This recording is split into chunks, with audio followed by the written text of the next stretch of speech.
Spider-Man 3 es ese proyecto que, a pesar de ser duramente criticado, sigue despertando el interés de los seguidores del personaje en un intento por descifrar qué es lo que salió mal en una franquicia que venía siendo muy pero muy buena. Sobre el proyecto se dicen muchas cosas: el interés del estudio por hacer de la película algo más grande, la fricción entre el director y los productores y evidentemente un guión muy endeble. Década y media después de su estreno, Sam Raimi se ha detenido a hablar sobre el elemento clave del fracaso: qué es lo que ocurrió con Venom y por qué no funcionó como todos lo hubiésemos esperado.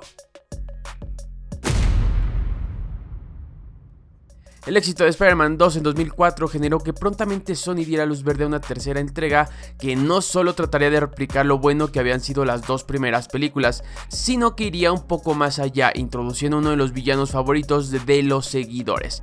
Ganando una enorme popularidad a mediados de los 90 debido a sus historias en solitario y apariciones en series de televisión y videojuegos, Venom se convertiría en la nueva obsesión de Sony al tratar de adaptarlo a la gran pantalla como parte del universo arácnido creado por Sam Raimi en 2002. La idea sería introducirlo a modo de villano durante Spider-Man 3, la esperada película que continuaba la historia de Peter Parker, ahora bajo los efectos del simbionte, para después generar un proyecto en solitario como el famoso Protector Letal. Manteniendo a Sam Raimi en la dirección, el cual había demostrado ser el director perfecto para hacerse cargo de Spider-Man, y con Avi Arad en la producción, contando con toda esa experiencia televisiva que le hizo el Rey Midas de Marvel en los 90s, generando una de las mejores o la mejor versión del villano en The Animated Series. ¿Qué podía salir mal? Bueno, básicamente todo. Para cuando el proyecto recibió la aprobación del estudio, Sam Raimi tenía claras sus intenciones: mantener al personaje bajo esta esencia clásica en la que se habían parado durante las dos primeras películas,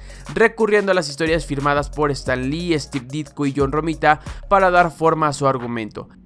Fue así que se pensó en Sandman como el villano principal, que de alguna manera continuaría con esta tendencia humana que el director había plasmado en los personajes. El Duende Verde, Octavius, todos en algún punto tenían la capacidad de demostrar ser humanos, externando algo de bondad en algún punto de la historia, recurso utilizado en Flynn Marko, que rumbo al final de la película pide disculpas a Peter para seguir con su camino. El problema con todo esto fue que Venom rompía con este esquema, porque si hay un personaje, un villano de Spider-Man que es diferente al resto, ese es Eddie Brock, el cual se rige por otro tipo de reglas más anarquistas que Sam Raimi nunca entendió por completo, estando en pleno desacuerdo desde el primer momento. Ahí es donde inicia la historia fallida de Spider-Man 3, con la imposición del estudio a la hora de hacer de Venom el villano de la película y el desconocimiento del director con el personaje.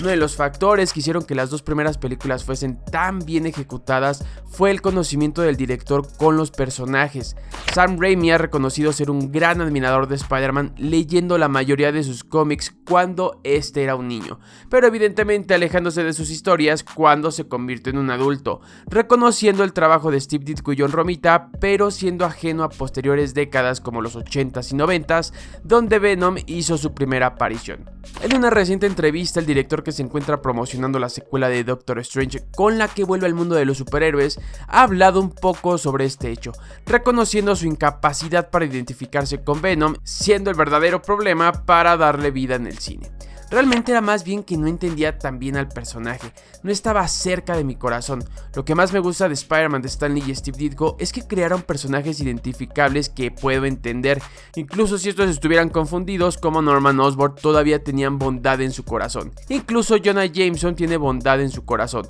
Cuando leí sobre Venom, que no había leído de niño, tuve que ponerme al día cuando querían que él estuviera en la película, y no reconocí suficiente humanidad dentro de este personaje para poder identificarme con él adecuadamente.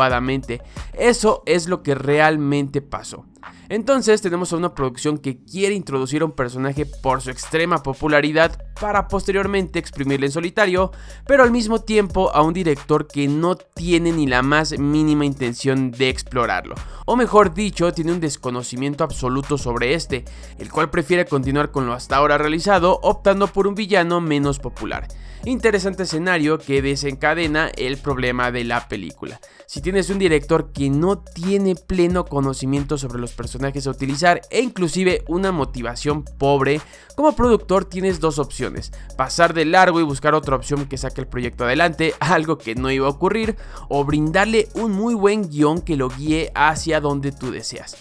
Ninguna de estas dos cosas pasaron y Spider-Man 3 se convirtió en lo que ha sido durante 15 años, un baile icónico por Nueva York. A pesar de que Sam Raimi no estaba del todo cómodo con la decisión de introducir a Venom, el estudio le otorgó el derecho de escribir el guión en compañía de su hermano, lo cual para mí fue el gran error que mató a esta película. La gran diferencia entre la tercera parte y las dos primeras es su historia, teniendo el peor guión de la trilogía, que solo pone en evidencia la poca motivación del director y su desconocimiento sobre el villano, algo que ha aceptado en diferentes ocasiones a lo largo de todos estos años.